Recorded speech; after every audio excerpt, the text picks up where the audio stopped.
recording button right now. Real quickly, Steve's going to introduce himself also, but with me on the phone is Steve Gorison. He's an MBA and a chamber member out of Northeast Florida. He's lived in Northeast Florida for about 30 years now with his wife and 4 kids.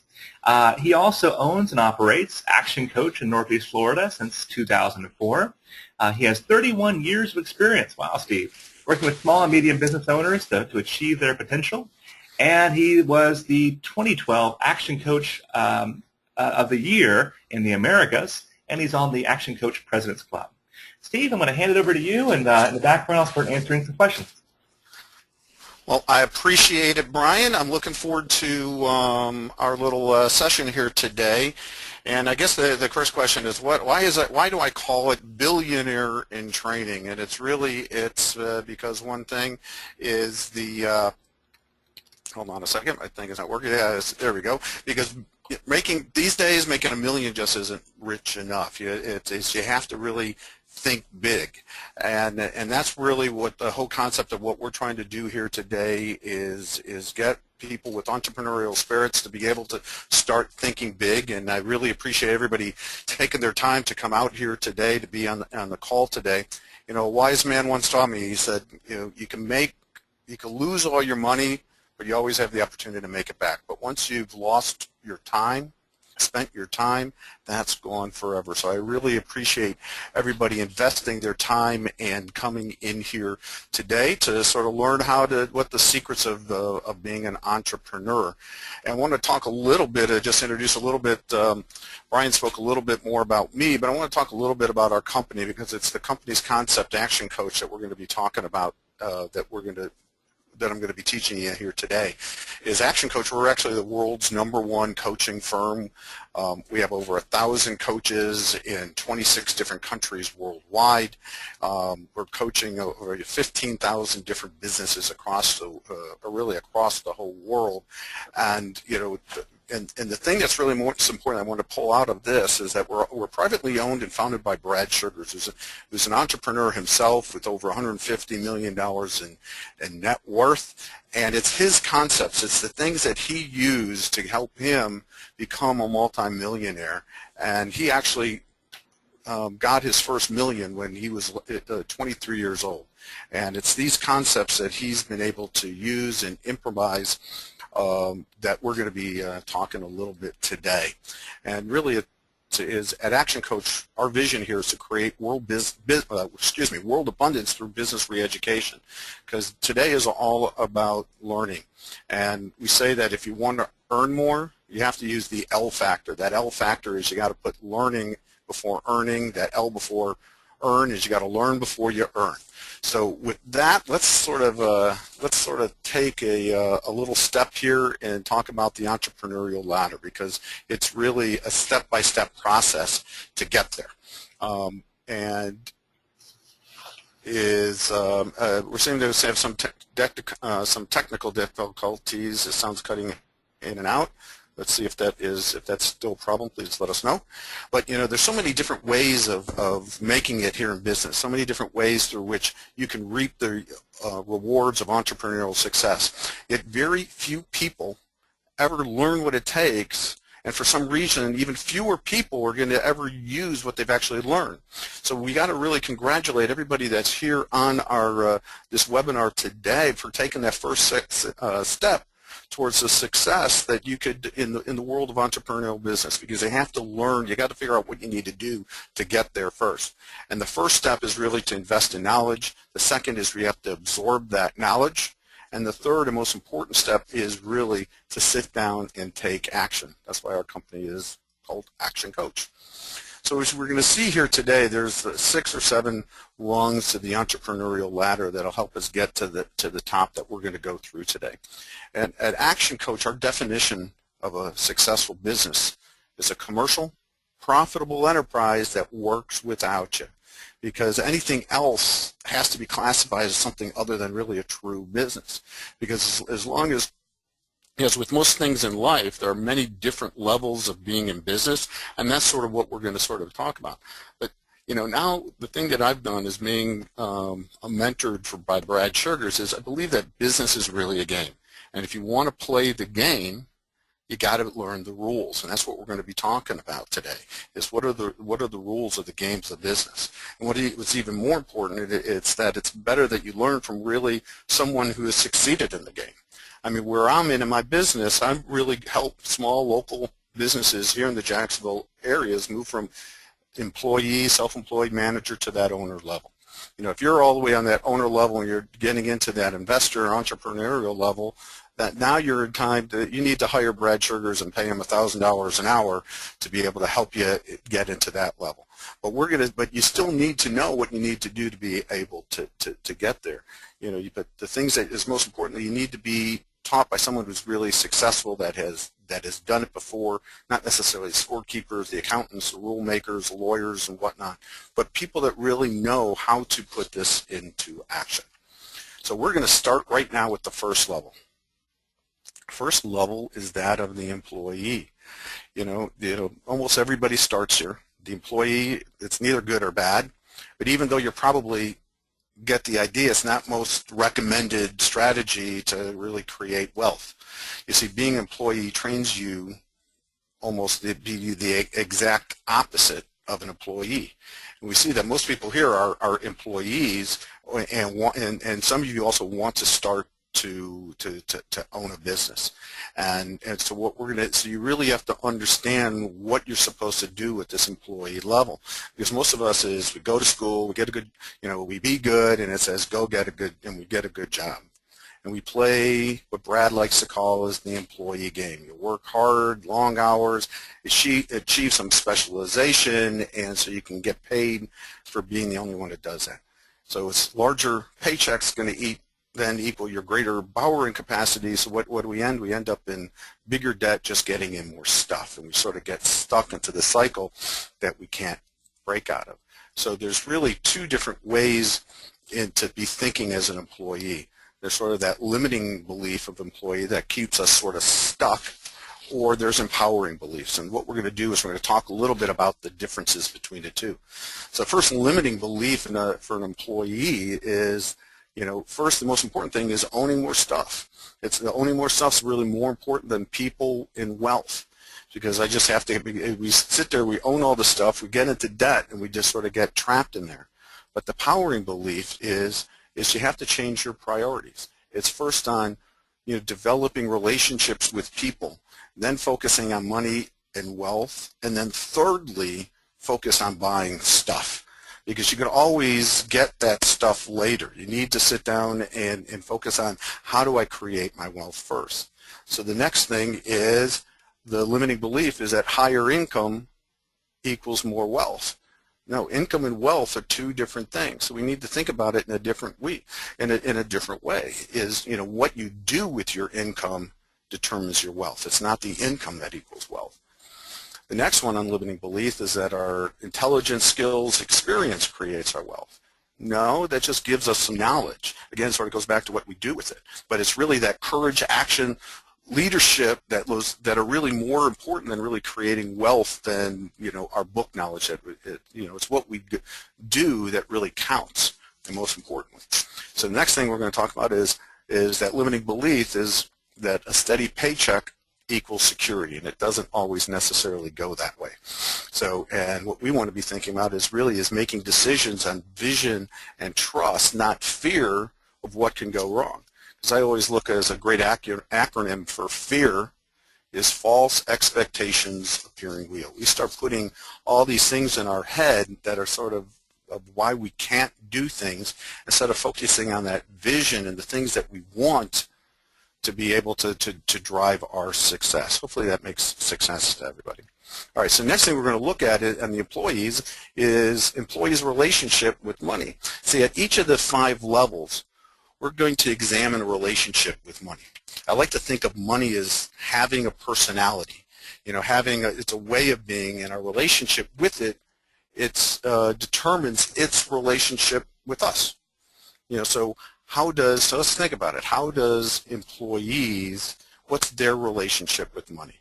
It comes out, it's very simple, is employees earn that. What does that mean? Is that, you know, it requires both of our time and physical exertion to make it happen. We run out of time, we run out of the ability to earn more money. It's as simple as that. So the world then is really defined by what we do, and the inherent need to earn as much as we can. We have to work more. We got to work harder. So the harder we work, the more we do. But you can only do so much. If everybody wants to have more things, we actually have to focus on how do we become more, not do more. Because if we can only do so much. And then really it's the focus on improvement of quality, attentiveness, that specialization to maximize our earning potential. So the better we become at one specific thing, that allows us to increase the amount of money that we earn. But one thing that's an entrepreneur, that you're going to sit there, an entrepreneur is not necessarily a specialist, but he has the ability to know about a lot of different things and then hires specialists to do those things for them. Hope that makes sense. All right, so we've been battling up, and the whole thing here is, with the employees is you do all this stuff so you can buy more stuff. But I've been beating up on the employee a lot, giving you guys a hard time. But there's really some good reasons to be, and good arguments for being an employee at a certain period of your life. And really the number one reason here is for you to build capital. Don't spend all your income on buying stuff. You need to really sit down and be able to figure out how can I increase capital so I can now invest that into building a business. Second thing we really need to work at is it's all about gaining practical knowledge. When you're an employee, someone is paying you to learn how to do business. So you need to gain that experience, pay a close attention to your boss, learn for the things that they do good, but I've learned mostly from my bosses are what are the things not to do in running a business. Look for good mentors with the company to be able to train you. Act as if you're one of the leaders in the organization, because then you'll start learning how to become leadership skills. And most importantly is just ask lots of questions.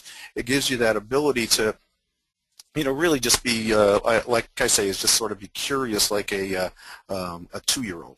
That's the thing that we want to be able to focus on. So now, all right, so this gives us the zero level of being an employee. So how do we move up from the employee? So focus on, we have to develop a plan. What do we want to do? What type of business we want to create? What are the things that we need to learn? We start working on building up our capital so we could have a down payment to buy a franchise or to buy a business, however you want to do it. But the one thing that most of us do is we get into, maybe it's going to take having a husband or a wife with a salary for most of us to sort of jump into business, or maybe we wait until you're in your 40s or 50 when we've built up a nice level of wealth and, the kids have left home, sort of when I started my business here with Action Coach. But what I've really learned is my recommendations is to everybody get into the game of business as soon as you can. Because courage means having fear and doubt, but taking action anyways. That's really the most important, thing. Because, if you're one of the top 1% of the top 1% of the employees, you can get wealthy by being an employee. But just remember 2 facts. Is when you're faced with the decision to whether to get into business or not, the majority of millionaires are business owners. And if not now, when? When are you going to take that leap? All right, so we've now moved up from the employee, and we're now going to be looking at the first level in our entrepreneurial ladder, which is the self-employed. All right, so this is really that first step up the entrepreneurial ladder, and for most, it's really the only jump that we do. It's in fact, most entrepreneurs never seem to get past this level in the growth of their business. And the truth is that you really can't call it a business. You really have to call it a job. What does job stand for? Is just over broke. It's like, hey, I'm the boss. I got to do things, my way. This is the way to be able to do it. But what's most important is probably one of the worst jobs that you probably have. And you think about it is once you've you sort of wake up in the morning, you sort of have this entrepreneurial seizure. You started your business because you hated your boss and say, hey, I could do it better than they can. And so what do we really need to do is I'm going to go out, I'm going to hang my shingle, I'm going to start this job. But one day, because you hate your boss, and one day you look in the mirror and you realize you still hate your boss, but you have to look at this person in the mirror every week. But the thing that is, it's probably the biggest step. Oops, sorry, is the first step that you're going to ever take. But it's really the most rewarding stuff, and that's where we have to. This is really where the excitement begins, and where you have the ability to take it to the next level. So now. Why do we want to be self-employed? Some of the benefits is you really get to be now in control of your own life and your own destiny. Today I had a coaching session with a client that was in this level. He was self-employed and he wanted to create a business. And really, it's like one of the things. It's like what was the difference between what you were doing now and what were you doing before? And he says it's simple. It was I made a choice. I understood I now understand what the consequences of my choices were, and I think I've made a better choice. That's really the most important thing that we need to look at. So and as self-employed, it's important not to focus on making what the company sells, but selling what the company makes. Because if you're always in there doing the business, doing the service, making the product, whatever it is, you are trapped to being able to do that forever. So if you want to be able to go in and eventually sell your business one day, that was the last seminar that I did for the chamber, was avoiding the owner's trap. Is you get trapped by you're the only one who does it yourself. If someone needs to have some customer service, it's only the owner that they call, and some people pride themselves on that. But if that happens, you're the only one that can answer their question. You're stuck by always having to answer those phone calls. So you really have to create a vision of others doing. That means the business works without you. Even at the self-employed, you have to do everything. But the whole idea is if you have that vision of this is what we're trying to create, you now have the ability to really understand what you want to do with it. So you really have to see this as a true business and not another job for yourself. Hopefully that makes sense for anybody. All right, so now let's go to the next step. So what's our self-employed's relationship with money? We talked about the employee, but now let's take a look at really where it's here. So almost an extension of the mindset challenges that we had just looked at. Most level 1 self-employed people's relationship with money, we really have to sit down and examine it, because as you may know or you may not know, it's the way we relate to money will determine what our financial future is. And given you only got this really one shot at this thing called life, let's make sure that we're going to give it our best shot. So when it comes down to it, a self-employed person's relationship with money is now we're making money. The difference is that it still requires both the time and the physical exertion to make it happen. It still counts on you, just like when you were an employee. But the difference is, and also too, is that the world is still defined by what you do. It's you do, you make, and boom. When you can't do anymore, you don't make anymore. It's as simple as that. And really, there's an inherent need to make as much as you can. Because why? Because you're both the employer and the employee. But the secret to think about it, that Brad Sugars once says a poor man spends his time to save money. A rich man spends his money to save time. Because it goes back to what I started the webinar with, is time is our most precious asset. It's how we deal with our time that's really the most important thing. So let's take a look at now what are reasons to be self-employed. So there's lots of things that are going on. There's really 8 powerful reasons to be self-employed that I've listed here. Reasons that are simply put are just really a must if you're all really serious about getting yourself into the ranks of the rich. It's no doubt about it. You can remember when we talked about back at the level 0 employee had absolutely no true leverage. They simply were just trading time for dollars, right? But when you're selling for yourself, there's really no hourly rate. through your skill, your level of work, your passion or determination, are able to determine your level of income. No one else can make that decision for you, for that self-employed person. In fact, the level of self-control, promised by I did it my way feeling is really the central decision about what people wanted, why they became self-employed in the first place. But but the things you need to do is you need to learn about what company structure, learn about accounting. Accounting is the language of business. You need to sit down and you need to learn about sales and marketing. You need to be, and all this really means at this level, it's hard work. You have to learn about cost containment, reductions, making contacts, networking. It's all about responsibility again and again, and how to be able to utilize technology.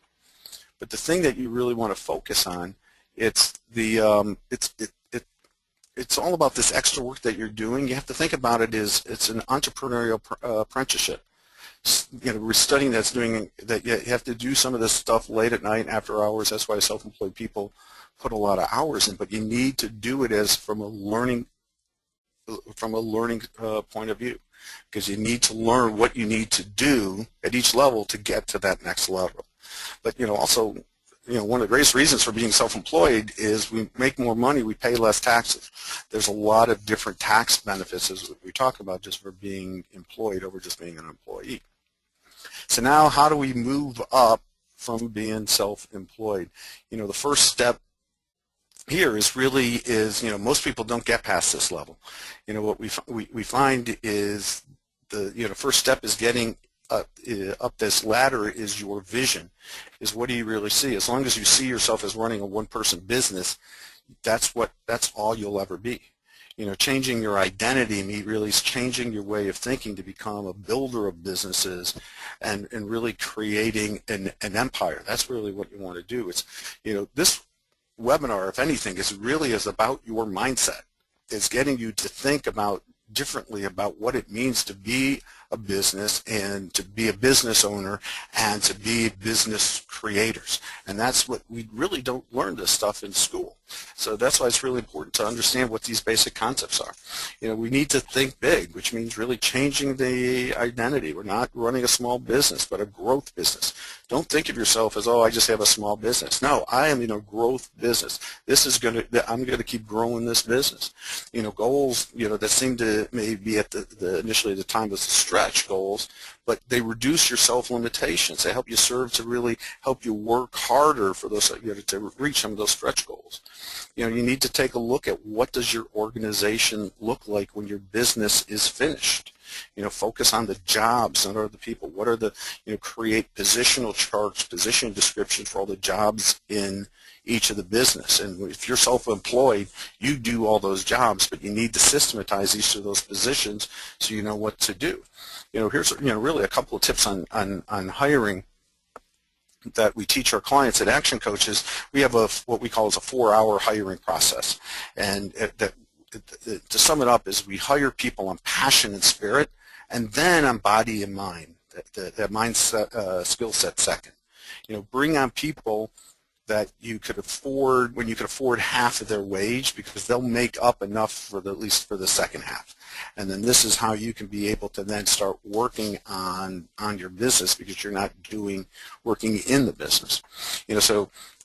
Level 1 is all about begins your education, your ability to get yourself a higher income.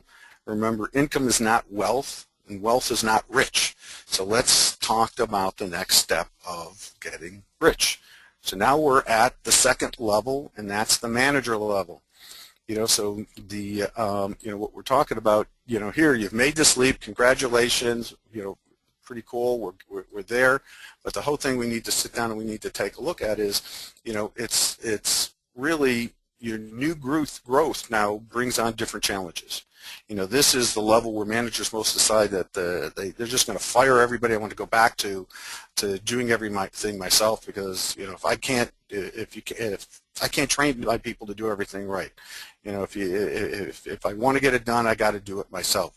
We need to get rid of that attitude. And what we're going to do is we're going to help you say that anguish. You see, the first business that you grow is really the most difficult, because you have to learn as you grow. Cash flow management is really one of the biggest challenges that brings growth or that prevents growth. Not mentioning team building systems, leadership, and everything like that. But one of the biggest traps of reaching this level to manager level is staying there. Is arriving at the thought of, oh, hey, I've made it. I've got a business. Too many business owners are start making some good money. They get sick of working and they start walking away before the business is finished, before it can run without them. Because if they leave too soon, they're leaving a lot of money on the table when they're trying to sell it. Or worse comes is they can't sell it because they've sucked all the money out of it. That's really the fastest way to kill your business and your cash flow machine that we want to do. So really what it comes down to it is owners really get stuck at this management. They're prone to really a set of beliefs about business. One assumption is bigger is better, is growing bigger than when the business really demands you being there all day. That's lunacy. How can I get bigger when I can only do as much as I can right now? So more people equal greater revenue. Do not equal success. It equals really stress is what it is. So probably is the biggest ego trip for all level 2 managers is being the boss, feeling superhuman, love the power of control. That last belief is that, you just can't find good people. Those are the limiting beliefs that we're talking about. One of the limiting beliefs here is that, more employees equals more success. That's not really true. Or more revenue is more successful. It's really what it comes down to is more profits equal more success. And that's what we have to focus on as business owners. And the most important thing is you really have to hire smart people. When one of my clients says, yeah, I hire them, I train them, and then they leave. So what you're stuck with is just untrained people working for you. And so how do you grow with that? You have to really make your employees want to then work with you. All right, so now we move on the second level here, the manager. We have to talk about, again, what that manager's relationship with money is. First and foremost belief that has stayed with them is, from their days as employees, you still believe that you have to work hard to make a living. You notice it does not say anything about working smart to get rich. We all were brought up to believe, hard work equals big rewards. That's the thing that we always think. The problem is no one ever defined what type of work you should be doing the hardest. That's the thing that we have to take a look at. At the second level, this manager is still making. And by definition, what this making means is, reconstruct, produce, or combining parts or putting things together. By definition, then, that there are clearly defined, once again, by our role. A manager is someone who controls a business. A manager is there to manage the resource, and a leader is there to lead people. So a manager manages things, a leader leads people. Most level 2 managers try to control their staff instead of leading their staff. A manager really draws a wage from the business and never really a profit or any real worth. So, this is the compounded by the last 2 major level of our relationships with money at this level. Most business owners believe that company's money is my money. Unfortunately, for most level 2s, they're still finding it hard to distinguish between their own money and the company's money. They seldom refer to the money as profit they receive. So this level 2 manager are almost as same as the level 1. Now they have a few more headaches because now they have to manage a team on top of it. So the one thing that remains the same is they still have to go to work if they want to make money. That's the difference. So that's where the manager and the self-employed are very, very similar to be there.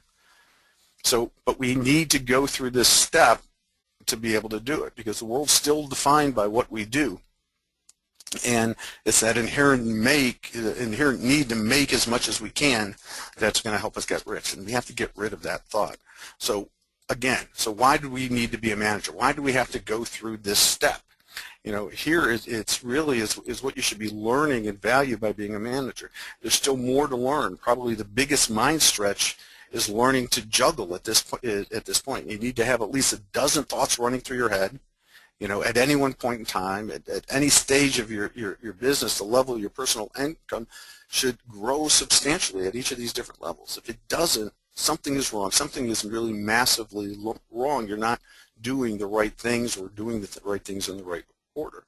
So working harder and getting nowhere, you seem to be going around and around in circles. You're spending 80% time on day-to-day matters, maybe putting out fires, put your fireman hat on, and 20% of your time developing systems that will run your company. On top of that, then you have to deal with customers. One of my clients once said jokingly, if I could just get rid of my customers, I'd be a lot happier, right? I wouldn't have to deal with all the problems that come with that. So level 2 manager becomes good at putting out those fires. They often wonder if they're working for their employees, so really it's the toughest decision is really about creating and building the teams. And what we have to really realize is what team stands for is together everyone achieves more. We have to, as a manager, we have to focus on the systems that run a business and then hiring the right people to run the systems. So when we're self-employed, if we start working on those systems and we start hiring people, we start hiring the right people to replace us so we can delegate where we're spending most of our time. Okay? So better decisions come from better educated questions. We have more responsibility now to be a manager. We're more accountable. And this is where we start to be able to make more money within the business. So how do we move up from the manager to the next step is owner? So how do we break the cycle? Do you want to what do you need to do to progress up this ladder to level 3? Most people, get stuck at this level because they don't learn anything that they should have at level 1 or level 2. They should have been learning everything they can about systems, team building, leadership, HR, recruitment. Instead, they're running circles after their people. They're just putting out fires every single day. They're learning how to be a fireman, not a business owner. So if you want to avoid these pitfalls, you need to desperately need good systems for your business. They allow the business to really function on a smooth basis. Sharing out the workload according to the skills, the talents of the team that you have. It's going to allow you to get on with the tasks of being a manager. Once you have a system, you're going to be able to concentrate on focusing more on leadership. And then because you can't grow a good business without good people. And if you're not a good leader, you're not going to attract good people. And thus, for the moment, a good leader, once you're a good leader, you're now going to start getting good people. So, and then every sizable organization requires a leader. Just as your business grows, you will need specialists. You're going to have to hire financial managers, manufacturing managers, marketing managers, sales managers, sales team, administrative managers. But once this happens, you need to think about then appointing a general manager, somebody to help run and manage all of that. Because when you do that, that allows you to move and step up from level 2 to level 3. All right. So what are we doing here at level 3, being that business owner, that leader? So the movement here from level 2 to 3 requires really another mindset change, especially when it comes to money. This is where you move out of having a job. Instead of making money by taking a wage, you start making money by getting a profit. Very few people really reach this level 3, and those that do, most of the time I find they're doing it by accident. And they tend to get stuck at this level of running their business, probably because they never get over that feeling of being wanted, that they have to be there. Because if they feel that they have to be there, they can't get that business to start running by themselves. So you have to really learn to let go. And it's usually at this level the owner, the leader, stops forging ahead. Why? Because you sort of you're in a comfort zone. This is very dangerous because if the business is not growing, the business is dying. You need to really sit down and move forward, because as a business owner, you're now going to have more time on your hands more than ever, and you have to know how to use it. You probably, are spending a lot of money, you're investing in maybe new technology, or you upgrade your office, you're buying more furniture, etc. You're experiencing a massive mind shift when you first move to this level. And they operate on a totally different level to the manager, because now you're receiving passive income from the business. You reach the position where it doesn't matter if you get out of bed. in the morning. You're sort of semi-retired. You know, the business can go on without you being there. You can go and take a vacation and be gone for 3 months and to come back and the business is still running as good or better than when you left. You know, you have to operate really now more on a strategic level. You know, concentrate on really on the big picture. Focus is no longer on cash flow, but now it's all about, your focus is all about how do I create profit? How do I increase profitability from the business? And that's one of the things that I'm always teaching my clients from the beginning, from whether they're on the first level or second level, is how do we focus on increasing cash flow and profitability in the business. So now let's move on to what is the owner's relationship with money. We're going to see another little bit of a mind shift here. So you've moved up and you're sort of semi-retired. You know, as a result, you no longer trade time for money. You work smarter on your business and you're getting richer. This means there's no longer a function of the amount of effort you put in or the amount of time you spend working. Your income is now rather the function of the level of the profit of the business. So it's a whole different way of looking at how you make money. You know, so let's look at the word owner. You know, a person who owns something, as somebody that that possess or to have property.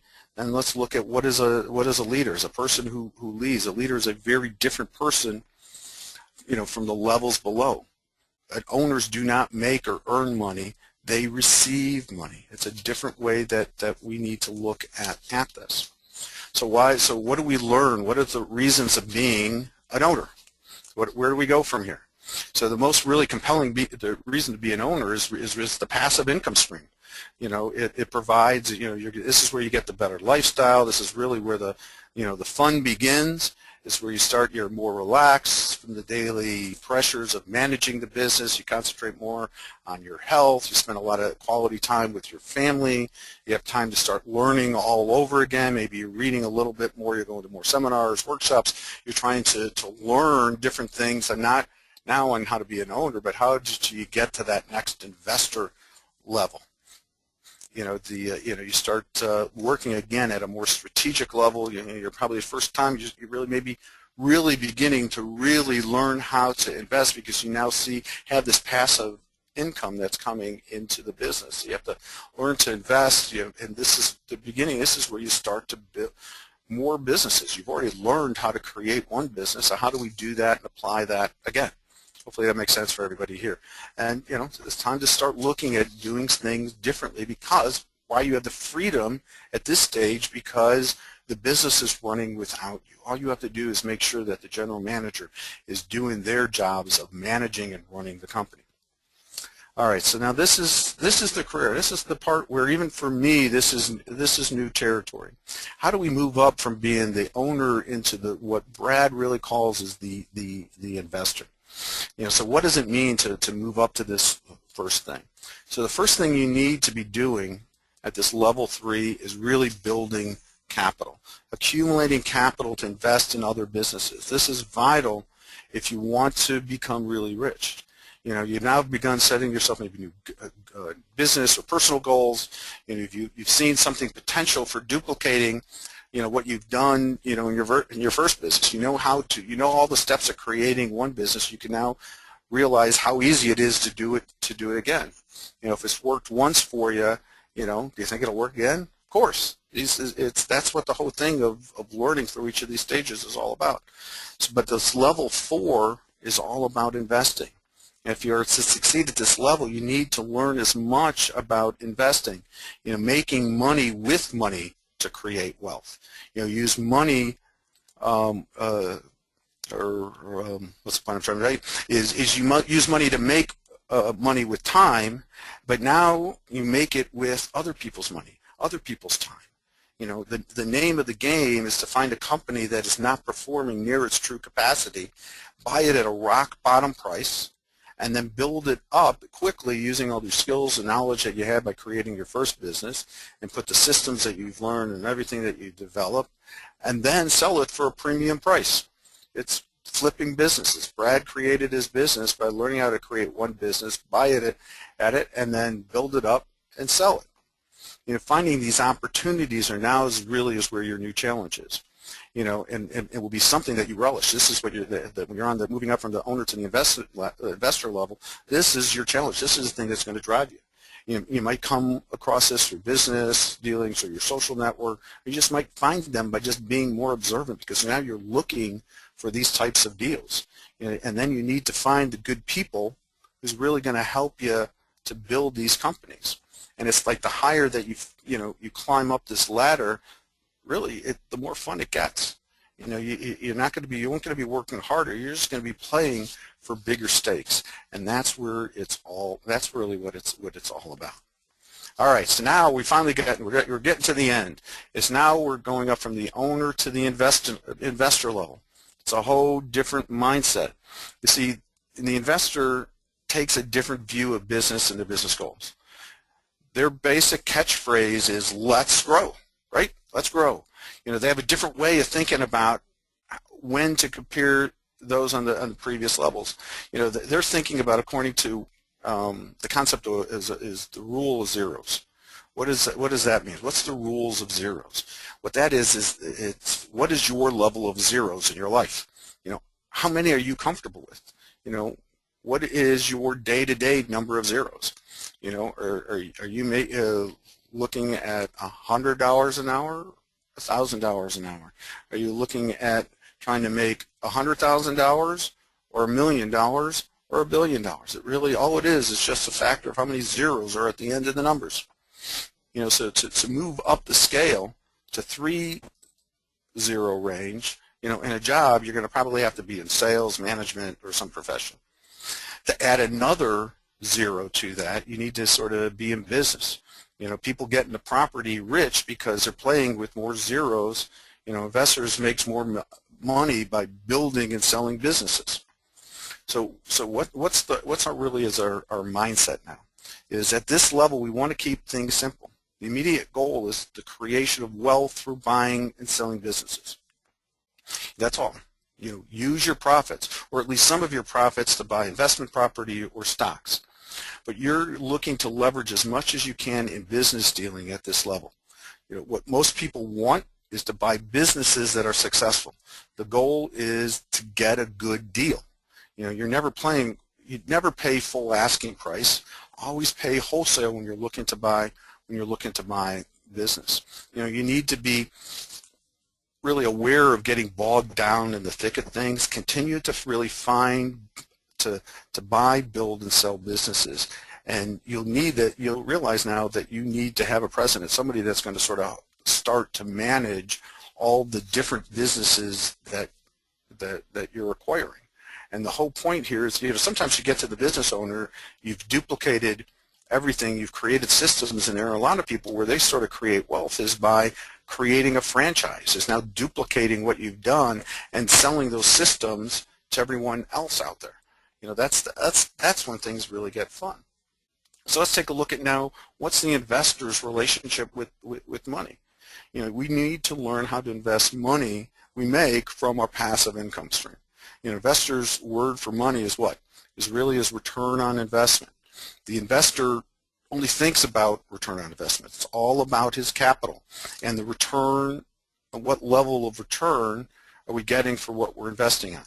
Probably the problems that most people face is that they're really too busy making enough money to simply just exist, that they don't have enough time to find the really good deals. Most of the problem with that we have, the challenge in being self-employed in that manager level, is we're just making enough money to pay our bills. So we're not thinking about how do we create a profit, how do we make more. We're just satisfied as, oh, I could pay all my bills and I could pay my business's bills and I get by. But no, that's not what we want. That's not a rich mindset.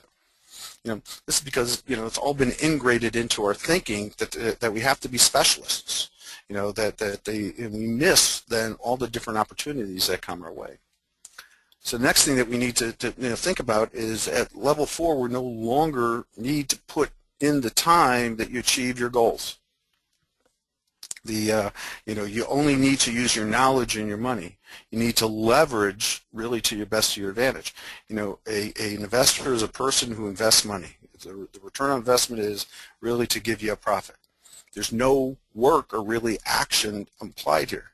The key here is not work, but it's really profit. So let's forget about all the work, because the investor is not really doing the work. Someone else is. The investor is doing the strategizing.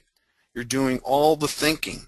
It's your team that you put in place is now doing all the work. Does that make sense? Does that make sense to us out here? So why do we need to be the investor? So why do we need to be that investor to really take us up to that next ultimate level of being really that entrepreneur? So the whole aim of the game at this level is to buy back your time so you could really start playing the game of creating real wealth. You'll be operating at a different world here. This is, to do so successfully, you're going to need to change really a few things. And how you think really has to change. Think about, and your thinking really is going to really determine your reality. You have to think big before you could really achieve bigger results. If you're always thinking small, that's where you're going to be playing. Forget about returning like that, trying to get a 15% return on your investment. Look for 200% return on your investment. Think of yourself as really the very best in your business. Teach yourself that every day that you're rich. Begin and behave like you're rich. Behave like a rich person does. And tell yourself that you're the money magnet. And yet you come across many interesting business investment propositions come your way that maybe you not noticed, but now you're noticing all those things. At the investor level, you have to learn and master this in order to be in business. Understand and apply what you've learned. You have to invest in business. How to buy companies and real estate, stock. It's the central theme of operating at this level is to buy business wholesale and channel the profits, from them into selling real estate stocks, that will continue to grow.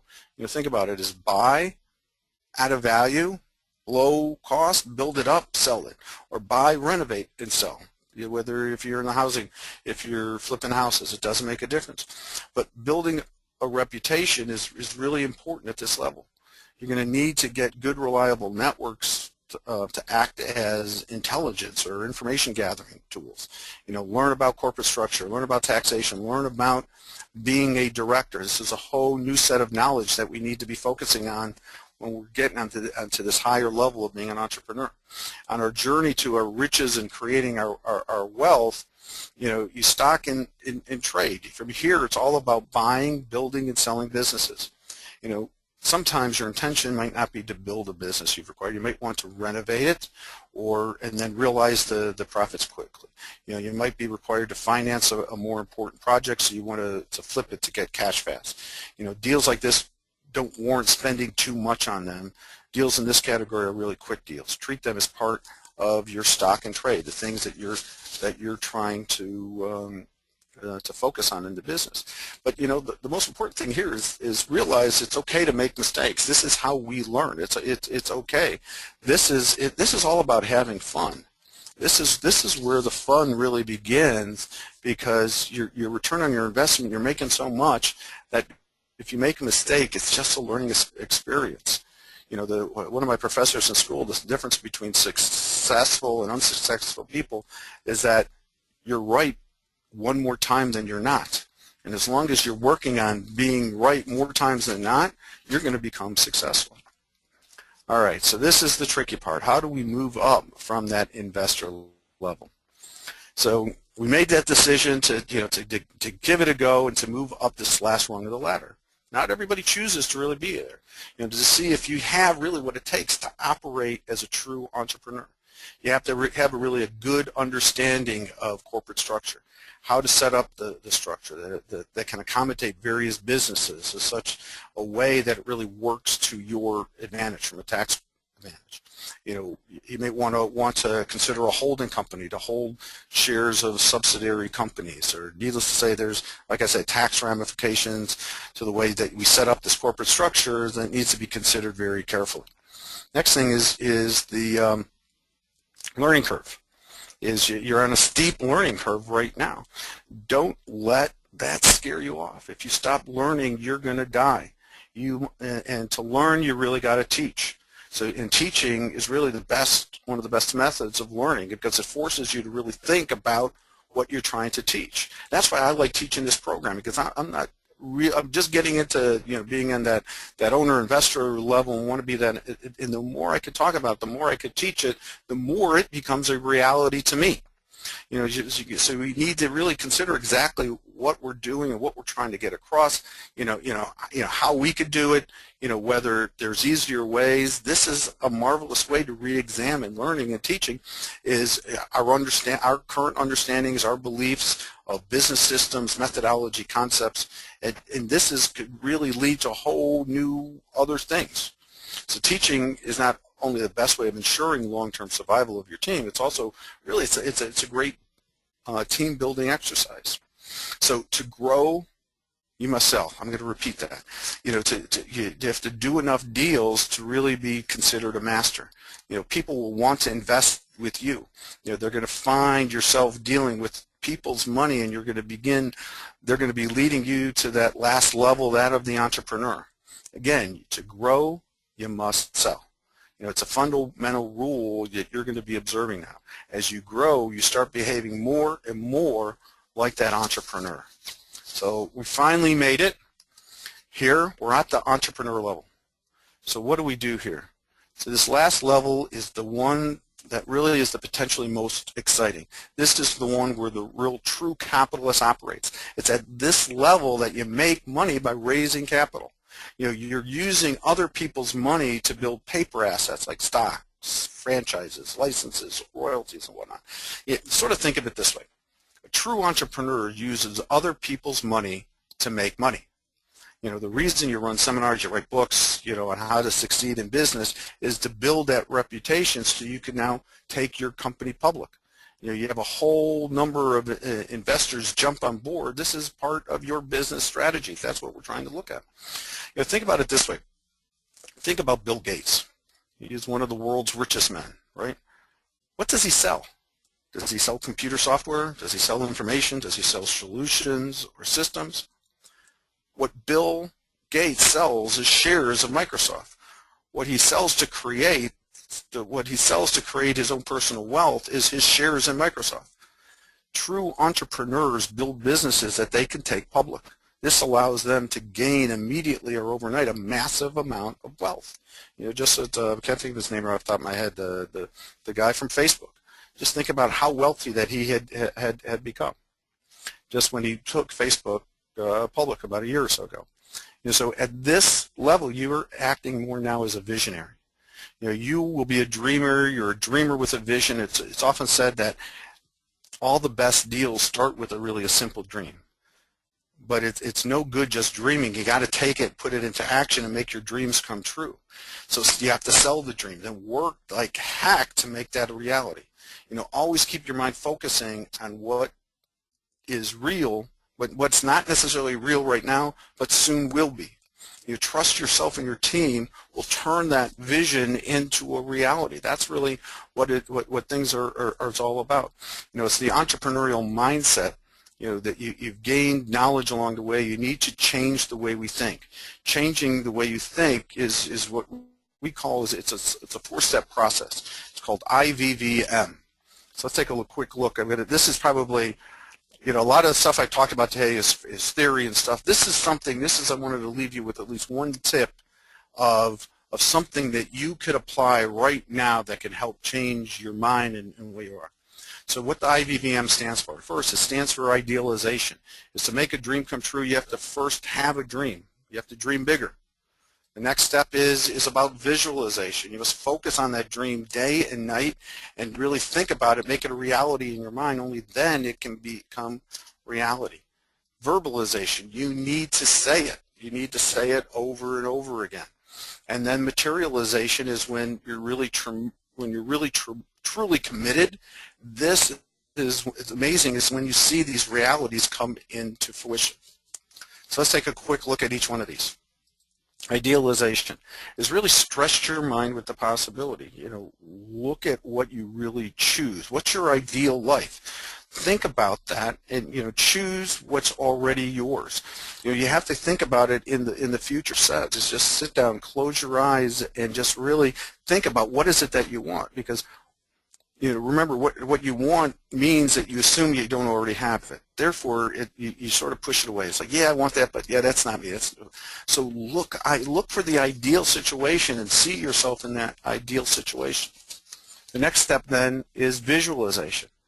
Is every day is first take the 10 minutes in the morning and then 10 minutes in the evening to sort of step back and relax and just picture your ideal as if it's already real. Think about it. You have to believe that it's yours. Remember that it's your subconscious can't really distinguish between what's real and what's not. And so the whole idea is through this visualization period is that we're planting seeds in our brain. As we start, then we have the ability to notice things that will help make this happen. One of the things that I notice is like when the first time I noticed this happening is when I first bought my first Acura. It was an Acura Integra, and I thought it was a cool car. It was when they first came out, and I didn't think anybody had it. And I went and I bought the car. I thought this was great. As soon as I bought it, what happened? I started seeing the Integras everywhere.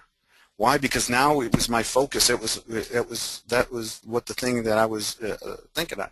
So the same goes through. If you start thinking about and visualizing the things that you want, your mind is now going to be more perceptive to help you find those things. The next step is verbalization.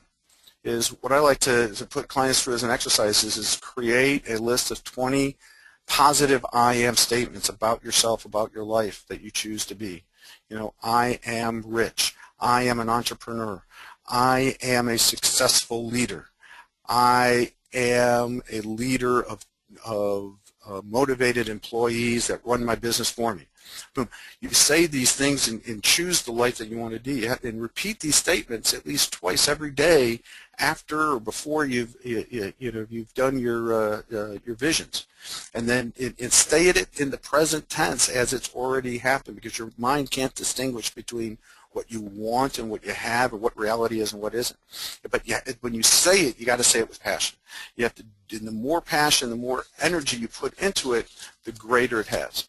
And then what happens is you're planting seeds, and then you'll be amazed at how these seeds that you're planting will now begin to manifest. And because more energy and emotion brings about goals faster. So, some of these things will happen because these are things you want, but what we're trying to do is how do we help them to manifest quickly in your life? So you have to remember is do your visualizations twice each day. When you wake up in the morning, maybe before you get out of bed, or while you're having your coffee, just sort of sit, relax, be able to do it, and then right before you go to bed every night. There's a variety of other different things that we also teach our clients to be able to do it. But if you focus on these things, this is really one of the things that will help you move from each step in it. And don't visualize and set I am statements that if you're now just an employee of the entrepreneur. Try to go to visualize what that next step is do it a step-by-step process, and then this way it'll help you to be able to get to that next level and being able to do the things you need to do at each of those levels. So finally, we're going to finish up with what's the entrepreneur's relationship with money. It's a little bit different. Entrepreneurs do not work for their money. They certainly do not trade time for money. They don't rely on their profits as a primary source of income. What they do is that they become interested on the return on investment of some deals are producing, but this is really incidental.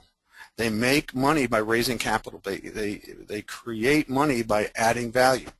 Focusing on share price. That's going to be considered the entrepreneur's stock of trade. That's what he trades on. That's what he's selling. The relationship with money is now through the stock market. You operate successfully at this level. You don't rely on your own money, and certainly you don't need your own money in order to do this really well.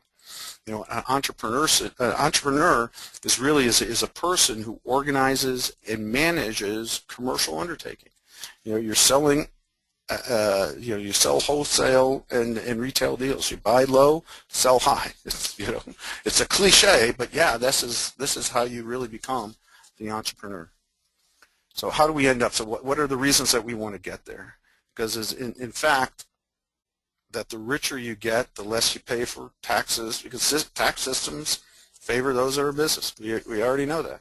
Why? Because the tax system wants us to reinvest that money and to take the risk to be able to create more jobs, right? So with the influence, the next thing is, and with influence brings advantages like information, both personal and business opportunity. There's a great personal satisfaction in achieving something, really worthwhile. We want to spend a lot of times, a lot of our effort building our reputation. That's where, you see a lot of entrepreneurs. That's where they're writing books, holding seminars. There are, big players with large amounts of money to invest, serious investors. They're also targeting institutions, going public. Really, there's the greatest single thing that you could do to get people to invest in your company. And then finally is, entrepreneurs become involved in 2 or 3 of their favorite charities. Start your own children's organization, scientific research, educational facilities. These are a variety of things. One of the things that Brad Sugar says that is every year around Christmas time, he buys a truck full of bicycles, and him and his 2 daughters would just go and take the semi-truck and just hand them personally to kids to give it. He says that's the greatest feeling that he ever has, and it's like the biggest return that he has. So our final message here, is we're going to end up, is the metaphor of the ladder really wasn't by mistake. What we need to think about is to reach our goals, it's a step-by-step process. We have to take small steps ever skyward, but we have to go one step at a time. There's a certain order to be able to do. There's certain things that we need to learn to get to that next level, and if we don't master them, it slows us down at that level while we learn them there.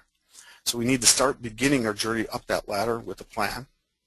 And some of those things start with that IVVM practices, that idealization, visualization, verbalization, materialization, twice a day. Do it in the morning, do it at night. Trust me, it really works. It gets you thinking like an entrepreneur. It gets you thinking like a businessman.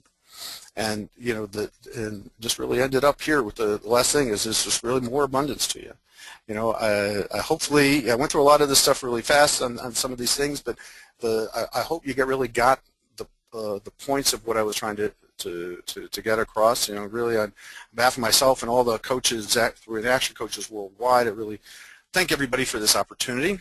If you want to get in contact with me for further questions or anything like that, here's my my contact information.